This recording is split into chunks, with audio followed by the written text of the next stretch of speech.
नमस्कार दर्शकों, total 32 vacancies आई हैं 3 पोजीशंस के लिए। और ये जो पोजीशंस है ये ministry of electronics and information technology के अंडर है।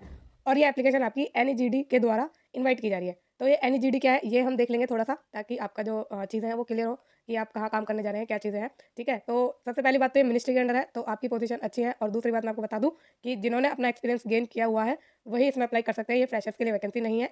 अब ये मैंने आपको वीडियो की शुरुआत में बता दिया ताकि आपका टाइम सेव हो जाए। ठीक है, तो जो भी एक्सपीरियंसड हैं लोग वही इसमें भर सकते हैं।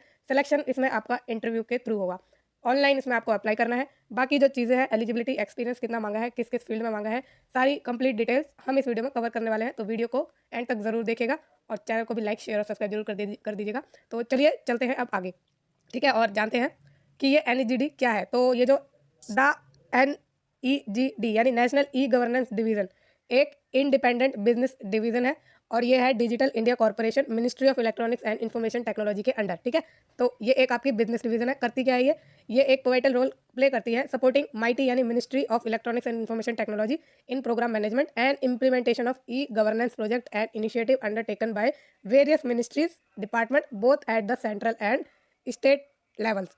तो ये जो है प्रोग्राम को मैनेज करने में, इम्प्लीमेंट करने में, ई गवर्नेंस प्रोजेक्ट को इम्प्लीमेंट करने में। ठीक है, और इनिशिएटिव जो भी वेरियस मिनिस्ट्री यानी डिफरेंट डिफरेंट मिनिस्ट्रीज या डिपार्टमेंट द्वारा जो लिए जाते हैं, सेंट्रल के मिनिस्ट्रीज और स्टेट की मिनिस्ट्रीज या सेंट्रल के डिपार्टमेंट या फिर स्टेट के डिपार्टमेंट, इनके द्वारा जो भी प्रोजेक्ट चलाए जाते हैं, ठीक है, जो भी इनिशिएटिव लिए जाते हैं, सब में ये सपोर्ट करती है। ठीक है, ये हेल्प करती है। तो काफ़ी इसका अहम रोल है गवर्नमेंट के प्रोजेक्ट के लिए, प्रोग्राम को मैनेज करने के लिए। ठीक है, तो ये आप समझ गए कि कितनी इंपॉर्टेंट चीज़ है, ये कितना इंपॉर्टेंट डिवीजन है ये हमारी गवर्नमेंट का। और ये जो जैसे आपके चल रहे हैं उमंग वगैरह ये प्रोग्राम हो गए ना, ये सारे एपीआई सेतु, ये सब चीज़ें इसी की इन्वॉल्वमेंट है इसी की, कि ये जो है इन चीज़ों को चलाने में मदद करती है, पूरी मैनेजमेंट ये रखती है। ठीक है, तो चीज़ आप समझ गए कि है क्या। अब चलते हैं कि कौन कौन सी पोजीशन है। तो NeGD is currently inviting application for the following SEMT position on contract basis. तो ये आपकी कॉन्ट्रैक्ट बेसिस पर है, और जो कि इनिशियली 2 साल का रहेगा। शुरुआत में तो 2 साल का रहेगा, बाकी आपकी जैसी परफॉर्मेंस होगी और जैसी प्रोजेक्ट की रिक्वायरमेंट होगी या मिनिस्ट्रीज की रिक्वायरमेंट होगी जिस भी तरह की, तो आपको जो है इसमें क्या मिलता रहेगा, एक्सटेंशन मिलता रहेगा आपके टेन्योर का। ठीक है, तो नेम ऑफ पोस्ट की बात करें तो हेड SEMT की है, जिसमें 8 पोजीशन है। स्टेट वाइज भी आगे बाइफिकेशन किया हुआ है, वो भी हम देख लेंगे कि किन किन स्टेट में है ये, तो वो एंड में ही देखेंगे। पहले इंपॉर्टेंट चीज़ है ज़रूर हम डिस्कस करने वाले हैं। लोकेशन तो ऐसा है कि जॉब मिलनी चाहिए, सबसे पहली प्रायोरिटी तो हमारी यही रहेगी कि जॉब मिल जाए अच्छी सी, और क्योंकि इसमें आपका जो सैलरी है वो भी बहुत अच्छी है, बहुत हैंडसम सैलरी आपको दे रहे हैं। ठीक है, तो दूसरी पोजीशन की बात करते हैं, सीनियर कंसल्टेंट, जिसमें 10 नंबर ऑफ वैकेंसीज है, और कंसल्टेंट की आपकी पोजीशन है जिसमें 14 नंबर ऑफ वैकेंसीज है। टोटल आपकी 32 हो गई। ठीक है, अब जो डिटेल है वो तो हम अभी देखने ही वाले हैं। एलिजिबल कैंडिडेट में अप्लाई ऑनलाइन, और ये आपका लिंक है। ठीक है, ये लिंक आपको इस वीडियो के डिस्क्रिप्शन बॉक्स में मिल जाएगा। तो आपको इसमें ऑनलाइन अप्लाई करना है। कब तक अप्लाई करना है? 14 फरवरी तक आपको अप्लाई करना है। ठीक है, तो लास्ट डेट का वेट ना करते हुए सीधा आप इसमें अप्लाई कर दीजिएगा अगर आप एलिजिबल हैं। आगे बढ़ते हैं और जानते हैं और इंपॉर्टेंट चीज़ है जैसे एलिजिबिलिटी वगैरह पोस्ट वाइज। तो ओके, आ गए हम पहली पोस्ट पर, जिसका नाम है हेड SEMT। तो डोमेन तो आपका देख लीजिए, टेक्नो प्रोग्राम मैनेजमेंट का है। प्रोजेक्ट इन्होंने बताया हुआ है कैपेसिटी बिल्डिंग स्कीम 3.0 या 0, जो मर्जी आप कह सकते हैं। ठीक है, फिर नंबर ऑफ पोजीशन मैंने बताया ये 8 है। बाकी जो इसका बाइफर्केशन है वो स्टेट वाइज नीचे उन्होंने दिया हुआ है, वो हम देखेंगे। रिपोर्ट टू, आपको किसको रिपोर्ट करना है? स्टेट IT सेक्रेटरी को, या head of state designated agency को, या डायरेक्टर को। ठीक है, देखो आपकी कितनी जो ये पोजीशन है ये वाली कितनी बड़ी है और किसको आपको रिपोर्ट करना है, बहुत बढ़िया है। ठीक है, तो CTC बात करें तो आपको 37 लाख पर एनम मिलेगा, मैक्सिमम बजट है ये इसका।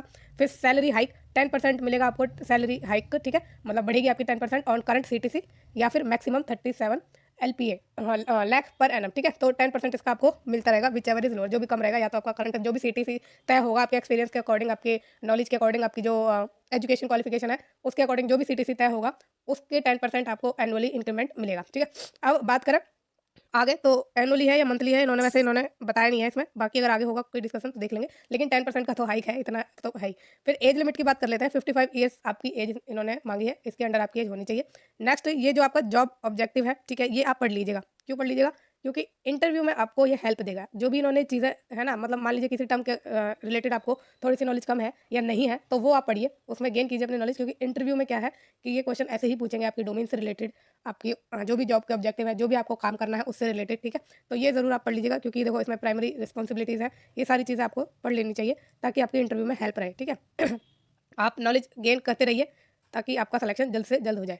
अच्छा, ये पढ़ लीजिएगा, ये जो आपको नोटिफिकेशन है ना, ये आपको इस वीडियो के डिस्क्रिप्शन बॉक्स में मिल जाएगा, वहाँ से डाउनलोड करना, आराम से एनालाइज करना इसको, नोटिफिकेशन को, जिस भी पोस्ट के लिए आप अप्लाई कर रहे हैं उसको देखिए, उसकी जो भी जॉब रिस्पॉन्सिबिलिटी है, सीएमटी मैनेजमेंट वगैरह, ये सब जो भी है, इससे रिलेटेड आप चीज़ें जो है तैयार करके जाना, इंटरव्यू में डेफिनेटली हेल्प आपको करने वाली है। ठीक है, आगे बढ़ते हैं, एजुकेशन क्राइटेरिया देख लेते हैं। ये एसेंशियल क्वालिफिकेशन है, आपकी ग्रेजुएशन होनी चाहिए, बीई या बीटेक, एमसीए हो या फिर कोई इक्विवेलेंट रिलेटेड टेक्निकल फील्ड में आपने अपनी ग्रेजुएशन की हुई हो। ठीक है, और वो एक रेप्यूटेड या रिकॉग्नाइज इंस्टीट्यूट जरूर होना चाहिए। फिर पोस्ट ग्रेजुएशन मांगी है, एमटेक हो, एमएस हो, एमबीए हो या कोई इक्विवेलेंट हो आपके पास रिलेटेड फील्ड में।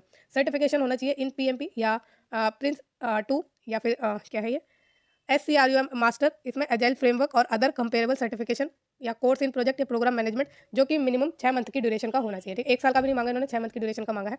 अब डिजायरेबल है, डिजायरेबल भी आप देख के जाना, हम इतनी उसमें नहीं जाएंगे कि जो वीडियो को लंबा करे और इरेलेवेंट चीज़ें हो।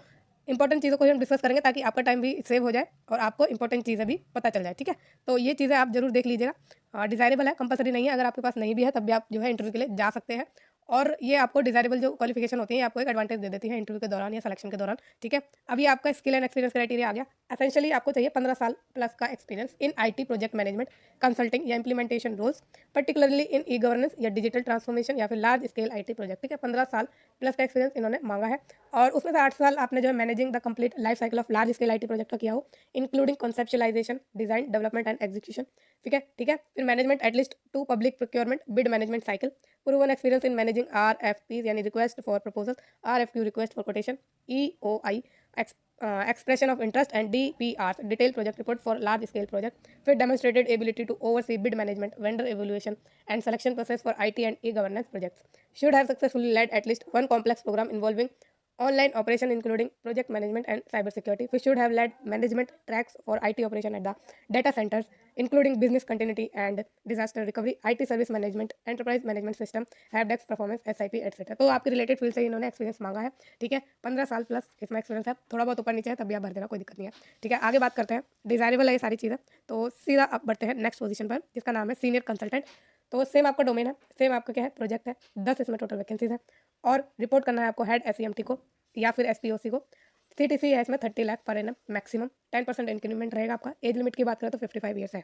फिर जॉब ऑब्जेक्टिव दे रखा है, प्राइमरी रेस्पॉन्सिबिलिटीज दे रखी हैं, और ये सब चीज़ें दे रखी हैं जो कि आप थोड़ा बहुत पढ़ लेना ताकि आपको हेल्प रहे आपके इंटरव्यू के दौरान। ग्रेजुएशन मांगी है इसमें, एसेंशियली एजुकेशन क्वालिफिकेशन की बात कर रहे हैं, ग्रेजुएशन मांगी है इसमें आपसे बीई या बीटेक होनी चाहिए, एमसीए होनी चाहिए या फिर इक्विवेलेंट कोई डिग्री आपके पास होनी चाहिए टेक्निकल फील्ड में। सर्टिफिकेशन मांगा है in PMP, Prince 2, scrum master, agile framework और other comparable certificate course in project program management, minimum 6 month का ही मांगा है। ठीक है, तो ये आपसे मांगा है, बाकी मास्टर्स की इन्होंने कोई डिमांड नहीं करी है, नहीं, हाँ कोई डिमांड नहीं करी है मास्टर की इन्होंने डिजायरेबल में रख दिया है, एसेंशियली नहीं रखा है। ठीक है, तो एमटेक ये सब आपके पास है, एमटेक, एमएस, एमबीए या कोई इक्विवेलेंट डिग्री या सर्टिफिकेशन है इन फील्ड्स में। ठीक है, इन चीज़ों में है, और सर्टिफिकेशन है बिजनेस इंटेलिजेंस, डाटा एनालिटिक्स, इन सब चीज़ों में अगर आपके पास है और आप भर रहे हैं तो आपको इसमें एडवांटेज जरूर मिलेगी। ठीक है, अब स्किल एंड एक्सपीरियंस की बात करें तो मिनिमम आपसे 10 साल का एक्सपीरियंस मांगा है आईटी प्रोजेक्ट मैनेजमेंट, कंसल्टिंग या implementation role, particularly in e governance, digital transformation या फिर लार्ज स्केल आईटी प्रोजेक्ट। ठीक है, तो आपके पास एक्सपीरियंस हो आईटी प्रोजेक्ट मैनेजमेंट में, कंसल्टिंग में, इंप्लीमेंटेशन रोल्स जो कि पर्टिकुलरली ई गवर्नेंस में हो या फिर डिजिटल ट्रांसफॉर्मेशन में हो या किसी लार्ज स्केल आईटी प्रोजेक्ट में हो। ठीक है, तो उसमें से 3 साल का एक्सपीरियंस आपके पास managing and complete life cycle of large scale IT project including conceptualization, design, development and execution में हो।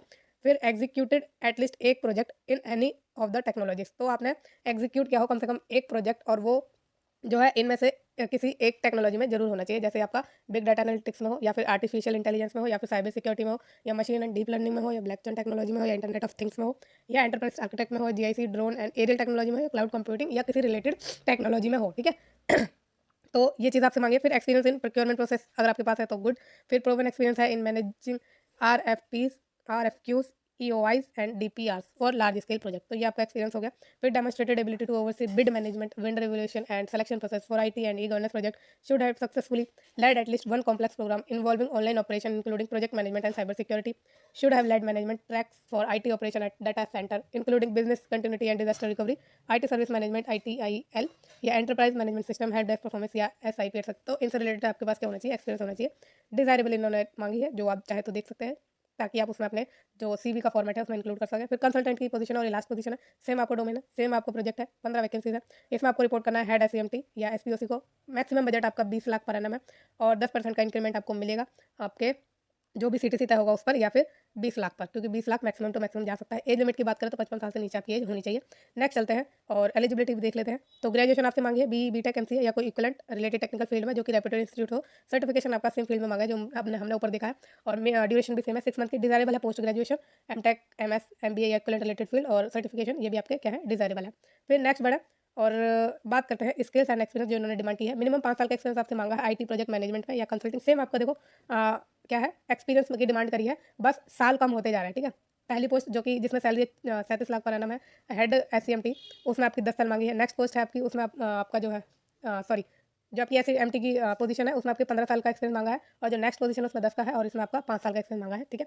उसमें से जो आपका एग्जीक्यूट किया हो आपने एक प्रोजेक्ट जो कि इनमें से किसी एक रिलेटेड टेक्नोलॉजी में हो, ठीक है। एक्सपीरियंस इन प्रोक्योरमेंट प्रोसेस हो, फिर प्रूवन इन मैनेजमेंट आरएफपीज वगैरह इन्होंने हमने सब देख लिया है, आपको पता ही है। फिर demonstrated ability oversee bid management, vendor revolution and selection process for IT and e governance project. Desirable आपसे ये मांगा है, ठीक है। और बढ़ते हैं आगे, चीज़ें तो हमने सारी देख ली इससे रिलेटेड, और अगर आप एलिजिबल है तो डेफिनेटली इसमें अप्लाई जरूर करिएगा, क्योंकि आपके पास अपॉर्चुनिटी अच्छी है, एक गवर्नमेंट की बॉडी में काम करने को आपको मिल रहा है। फिर ये आपके आगे जनरल कंडीशंस, अब इसमें क्या इंपॉर्टेंट है वो देख लेते हैं।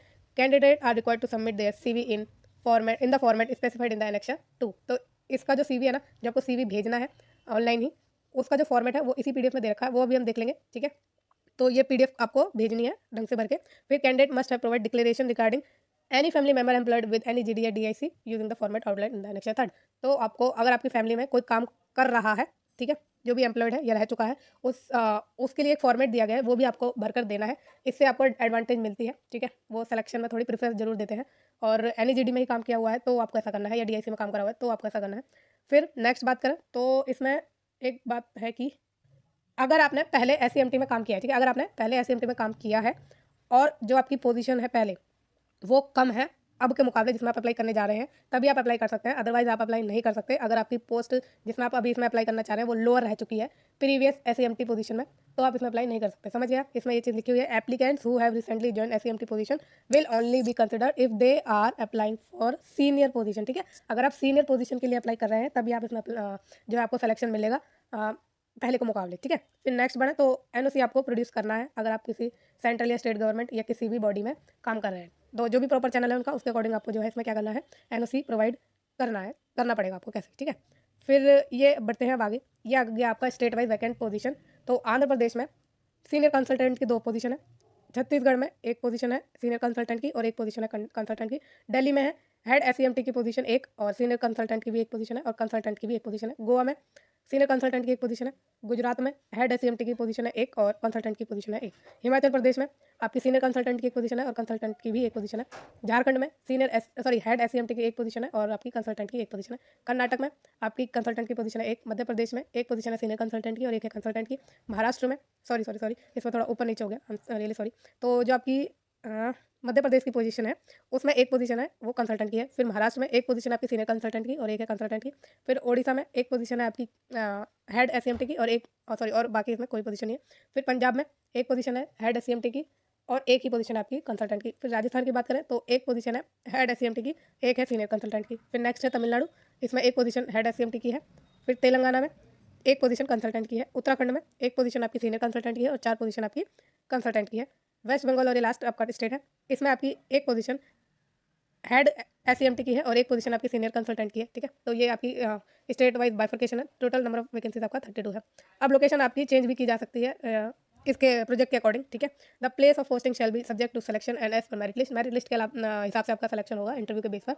However the position is transferable to other project location of NeGD as per requirement under NeGD project, ठीक है। तो एनईजीडी के जो भी प्रोजेक्ट है उनकी लोकेशन के हिसाब से आपका ट्रांसफर भी हो सकता है जैसे इनको रिक्वायरमेंट रहेगी। तो ये आगे आपका सीवी का फॉर्मेट एनेक्सर 2 है, ठीक है। इसमें आपको इसी फॉर्मेट में अपना सीवी देना है, जितना भी आपके वो फैमिली मेंबर या जो भी है विद माइटी ऑर्गेनाइजेशन, ठीक है। माइटी ऑर्गेनाइजेशन में आपकी फैमिलियरिटी कितनी है वो देख, ऑर्गेनाइजेशन वगैरह इन्होंने बताया, प्रोजेक्ट में किसमें काम किया हुआ है आपने माइटी के, ठीक है। चीज़ें आपकी familiarity understanding with the project कितनी है, नॉट मोर देन 100 वर्ड्स, ये आपको लिखना है। फिर work experience on similar project, ये चीज़ आपको देनी है, ठीक है। तो सॉफ्ट स्किल बतानी है आपको, सर्टिफिकेशन बतानी है कौन कौन से ले रखे हैं, और hands on experience on IT tools, ये सब अगर आपको आता है तो इसके बारे में बताना है। एडिशनल इन्फॉर्मेशन, अब लिंक टू डाउनलोड फॉर्मेट, तो ये आप चाहे तो इसी को प्रिंट आउट निकाल लीजिए या फिर आपको इसमें एडिट भी करना पड़ेगा क्योंकि आपको इन वर्ड्स लिखना है यहाँ पर, तो इसके लिए आपको ये जो है अपना MS वर्ड में, ठीक है, वर्ड जो है एप्लीकेशन उसमें आपको इसमें थोड़ा एडिट करना पड़ेगा। आप चाहे तो टाइप करके हैंड से भी लिख के भेजना, ठीक है। तो CV फॉर्मेट आपको दे रखा है डाउनलोड करने के लिए, google.com वगैरह डॉक्यूमेंट है। तो इसका लिंक भी आपको इस वीडियो के डिस्क्रिप्शन बॉक्स में मिल जाएगा, वहाँ से आप देख लीजिएगा, ठीक है। तो चीज़ें हम सारी इसमें इंपॉर्टेंट जो भी है डिस्कस कर चुके हैं। तो मुझे कमेंट के द्वारा ज़रूर बताइएगा आपको वीडियो कैसी लगी है। बाकी फ्यूचर में रेगुलर जॉब्स के अपडेट के लिए और इन टाइम नोटिफिकेशन के लिए इस चैनल को प्लीज़ लाइक, शेयर और सब्सक्राइब जरूर करिएगा। Thank you so much.